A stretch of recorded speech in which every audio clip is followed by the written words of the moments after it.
খ্যাতিসম্পন্ন বাংলাদেশের একজন শিল্পী, যিনি বিশ্বের বহু দেশ ভ্রমণ করেছেন, বহু দেশে গান গেয়ে কাঁপিয়েছেন।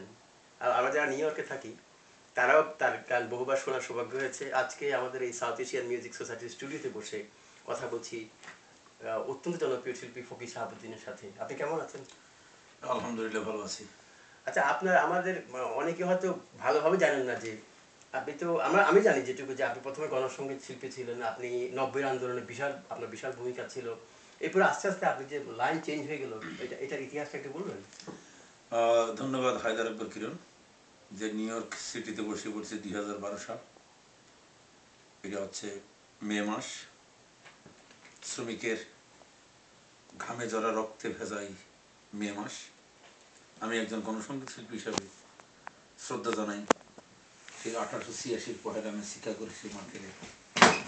শ্রমিকগুলি 8 ঘন্টা কাজের দাবিতে যারা নিহত হয়েছিলেন তাদের আত্মমাত্রা কামনা করছেন, এবং তাদের জন্য আজকে বিশ্বের সমস্ত শ্রমিকরা, খেটে খাওয়া মানুষরা শাসক গোষ্ঠীর কাছ থেকে অধিকার পেয়েছে। আসলে আপনার যে প্রশ্নটা হচ্ছে, আমি গণবাদী শিল্পী, গণসংগীত শিল্পী, 90-এর গণ আন্দোলনে গান করেছি, তারা আগের থেকে গান করছি। আমি গণসংগীত থেকে আমি কোনো লাইন চেঞ্জ করিনি, আমি বাউলে এসেছি। অর্থাৎ গণমানুষের যে কথাগুলি আমি শাসক গোষ্ঠীর বিরুদ্ধে বলতাম, শাসক গোষ্ঠীর গণসংগীত মানে শাসকের বিরুদ্ধে। আর আর আমার বাউল সঙ্গীত মানে হচ্ছে সর্বস্তর জনগণের যে হৃদয়ের কথা, মায়ের কথা, বাপের কথা, রুটসের কথা। তো গণসংগীত এবং বাউল গানটা পাশাপাশি একই রুটস, একে অপরের সম্পূরক। তা আপনি তো, আমি আরো জানি আপনার সম্বন্ধে, আমি পড়েছি বিভিন্ন সাক্ষাৎকারে আপনার, যে আপনি ছায়ানট থেকে রবীন্দ্রসঙ্গীতে আপনি ডিগ্রি নিয়েছেন, এবং আপনি আমি সেদিন আপনার গান শোনার সৌভাগ্য হয়েছে। আপনি খুব ভালোবাসেন রবীন্দ্রসঙ্গীত। আর এখন তো রবীন্দ্রনাথের 60তম জন্মবার্ষিকী, এই উপলক্ষে রবীন্দ্রনাথ সম্বন্ধে আপনার আপনার যে ফিলিংস বা মনোভাব, এটা একটু বলবেন? একটু বলি। আসলে আমি ছায়ানট থেকে আমি ফোকের উপরে কাজ করেছিলাম। ফোকে আমি ছায়ানটে ছিলাম। আর ছায়ানটে যাওয়ার উদ্দেশ্য, ছায়ানটে পড়তে যাওয়ার, শিখতে যাওয়ার পিছনে উদ্দেশ্য ছিল যে আমি প্রথমে আমার সঙ্গীত যখন শুরু করি তখন আমি রবীন্দ্রসঙ্গীত দিয়ে শুরু করেছিলাম। সেই কারণে আমি ছায়ানটে যাওয়া। ছায়ানটে আমি পরীক্ষা দিয়েছিলাম, রবীন্দ্রসঙ্গীত আমি চান্স পাইনি, আমি পেলাম হচ্ছে ফোকে। হ্যাঁ, তো যেহেতু ছায়ানটটা হচ্ছে রবীন্দ্রসঙ্গীতের আড্ডাখানা, সেখানে একটা কথা আছে যে কাজীর বিড়াল, কাজীর বাড়ির যে বিড়ালটা, হয়তো যে কাজী সাহেব কোরআন পড়তে পড়তে তার বিড়ালেরও 2-1 পারা কোরআন মুখস্থ হয়েছে। সেই কারণে আমি একজন রবীন্দ্রনাথের গান করি, রবীন্দ্রসঙ্গীত গাই, পাশাপাশি বাউল গানটা করি। কিন্তু সিমিলারিটি আছে, যে রবীন্দ্রসঙ্গীত এবং বাউল গানটা কাছাকাছি, অনেক কাছে। আর আপনি যেভাবে, আপনি যখন লাইভ কনসার্ট করেন, আমরা খুব অবাক হয়ে দেখি আপনি যেভাবে বিভিন্ন ধরনের গানকে আপনি লিঙ্ক করেন, আপনার হিন্দি, বাংলা, মারাঠি, বিভিন্ন ধরনের গান, ইংরেজি গান, সব কিছুকে একই মানে বিষয় নিয়ে বিভিন্ন ভাষায় গান হয়েছে, প্রায় একই সুরে আপনি যেভাবে বলেন, এটা সবাই খুব এনজয় করেন। আপনি নিশ্চয়ই মানে গানের ব্যাপারে প্রচুর লেখাপড়া করেন। এটার কারণটা হচ্ছে, যদি আপনি অঙ্কের ছাত্র ছিলেন। হ্যাঁ, আমি mathematics honours masters Dhaka university. আমি জগন্নাথ থেকে অনার্স করেছি বা মাস্টার্স করেছি ঢাকা ইউনিভার্সিটিতে। আমি ছিলাম একজন টিউশনি মাস্টার, অঙ্ক পড়াইতাম। সেখান থেকে গানটাকে বেশি ভালোবাসতাম।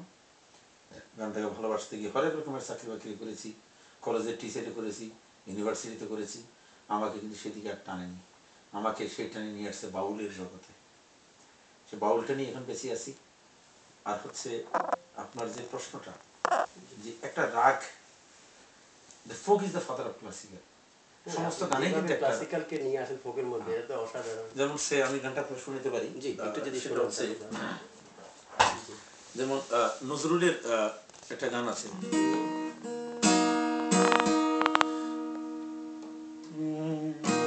খেলে আনন্দ নববন শ্যাম সাথে, ব্রজ গোপী খেলে হোলি। দেখেন, আবার হাসান রাজা কি চিন্তা করলো, নিবে না দারুণ আগুন জলে দিলে কেনে, আগুন জ্বালাইয়া দিল কোনে, হাসন রাজার মনে, আগুন জ্বালাইয়া দিল কোনে। সে 60-এর দশকে ওস্তাদ ফজলুল হকে গান গাইছিলেন, মৌলা মে তো জোগন বনে তেরি ইয়াদ মে ও দুনিয়া কে রখওয়ালে। একটা থেকে আরেকটা লিঙ্ক, মানে মানে এই গানগুলো রাগ ভিত্তিক গান।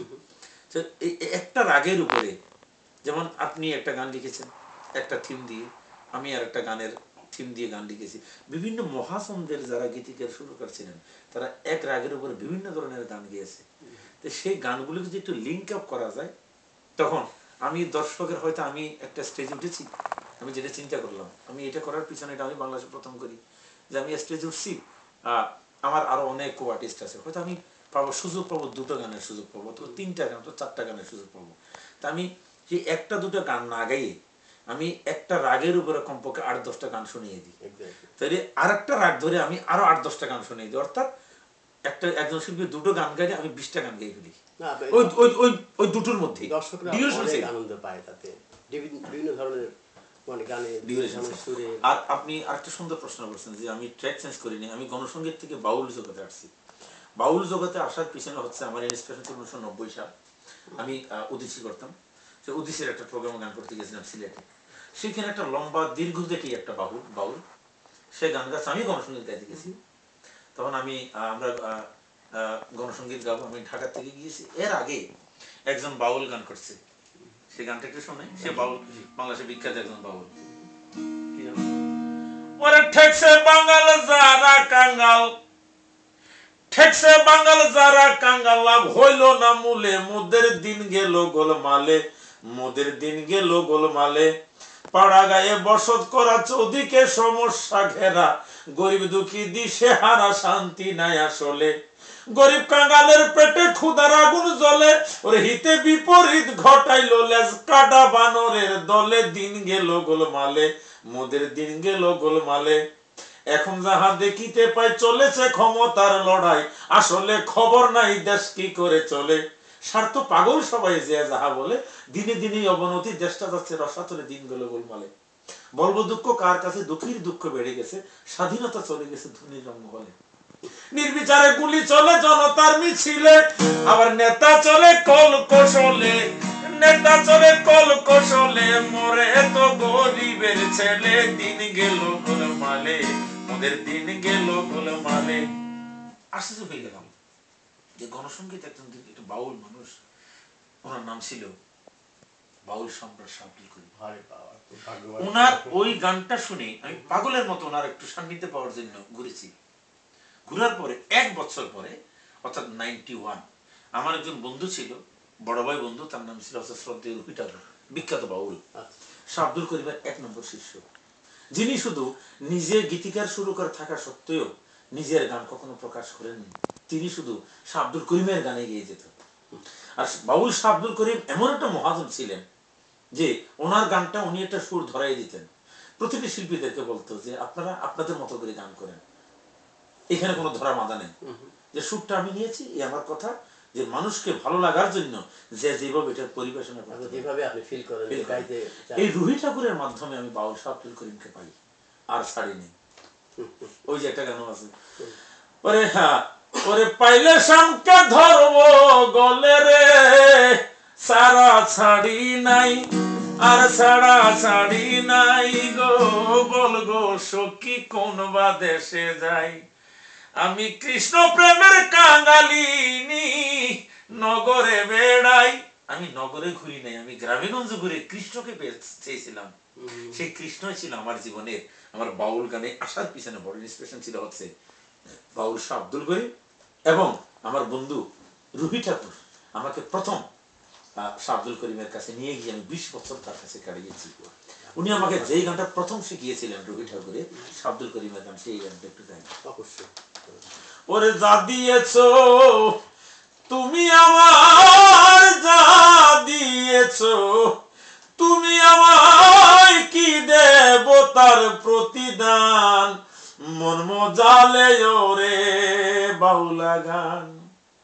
অন্তরে আসিয়া তুমি দিলে যখন ইশারা, তোমার সঙ্গ নিলাম আমি সঙ্গে নিয়ে এক তারা। ওরে মন মানে না তোমায় ছাড়া তোমাতে সপেছি প্রাণ, মন মজালে ওরে বাউলা গান। তত্ত্বগান গাইল যারা তারা মরমী কবি, আমি তুলে ধরি দেশের দুঃখ দুর্দশার ছবি। ওরে নিরন্নমা নুসের দাবি বিপন্ন মা, নুসের দাবি করিম চাই শান্তির বিধান, মন মজালে ওরে বাউলা গান।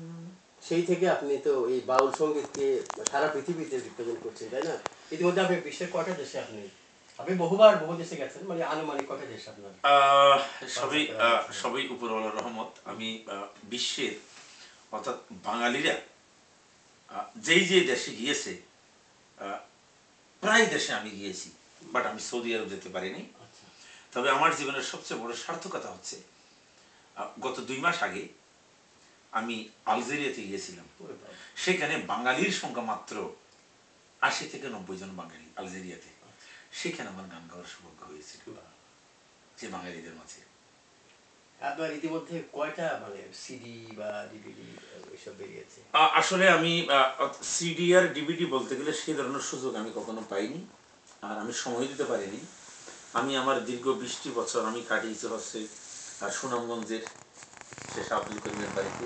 সুনামগঞ্জ, দিরাই, নেত্রকোনা, শিলিগুড়ি, কুষ্টিয়া, তারপরে ঢাকার মানিকগঞ্জ, তারপরে আপনার আলফু দেওয়ান, খালেক দেওয়ান, মালেক দেওয়ান কেরানীগঞ্জে। অর্থাৎ বাংলাদেশের যত ধরনের সাধক মহাজন ছিলেন আমি তাদের বাড়িতে বাড়িতে গান সংগ্রহ করেছি। আপনি শুনলে খুশি হবেন, কি পরিমাণ গান? আমি প্রায় 45,000 বাউল গানের সংগ্রহক আমি। সেই লালন থেকে শুরু করে যত ধরনের মহাজন বাংলাদেশের, তার মধ্যে সানমিয়া, মেরাজ আলী, উকিল মুন্সি, তারপরে জালাল খা, আলফু দেওয়ান, খালেক দেওয়ান, মালেক দেওয়ান, রজব দেওয়ান, শাহ আব্দুল করিম, দূরবীন শাহ, সৈয়দ শাহানুর, তারপরে রাধারমন দত্ত। আপনি তো এই গানগুলো নিশ্চয়ই সংকলন করবেন, বিশাল ব্যাপার। সংকলন করে যেতে পারি কিনা সন্দেহ আছে, কারণ 45,000 এই বাউল গান আমি কাকে দিয়ে যাব, অসাধারণ একটা কাকে শোনাবো বা কার কাছে দিয়ে যাব। তবে আমি নিজেকে খুব প্রাউড মনে করি। এখন Shah Abdul Karim, I am the first non Sylheti artist, আমি যে প্রথম সিলেটের গান করি। কারণ এখন বর্তমানে যতগুলো ফোক শুনছেন তোর মধ্যে প্রায় 90% কিন্তু সিলেটের গান যেগুলি আমি গাচ্ছি। শাহ আব্দুল করিম আমাকে ভালোবাসার পিছনে কারণ ছিল, উনি আমার বলতো ওবাড়া ফকির দিকটা তুই পড়াশোনা করছো রে বাপ, আমার গানগুলি গাইছিস না। অর্থাৎ উনি জানেন তুই একটা যে উচ্চশিক্ষিত ঢাকা ভার্সিটি থেকে পড়ে তুই আমার কাছে আইতে বেটা, তো তুই এই গানগুলি গাছ না।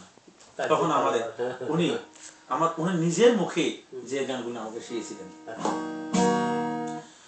ধামাই আরে যাইবার হালে সোনা বন্দে নয়ন তুলে চাইল না, এটা একটা ধামাইল তাল।